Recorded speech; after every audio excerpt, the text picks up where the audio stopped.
একদিন সন্ধ্যায় বৃষ্টি ভেজা রাস্তার পাশে দাঁড়িয়েছিল তামিম। হাতে ছিল পুরনো এক চিঠি। সেই চিঠি লিখেছিল নিঝুম, যার সঙ্গে তামিমের ৬ বছরের সম্পর্ক ছিল। একসময় একে অপরের পৃথিবী ছিল ওরা। কিন্তু ছোট ছোট ভুল বোঝাবুঝি, অহংকার আর অবহেলায় সম্পর্ক ভেঙে যায়। আজ হঠাৎ খবর পেল নিঝুম দুর্ঘটনায় আহত হয়ে হাসপাতালে।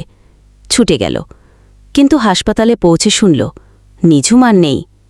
নার্স তাকে একটা চিঠি দিল, নিঝুমের শেষ চিঠি। তাতে লেখা, তুমি রাগ করো না, আমি সবসময় তোমাকে ভালোবেসেছি। মৃত্যুর আগে শুধু একবার তোমার হাসি দেখতে চেয়েছিলাম।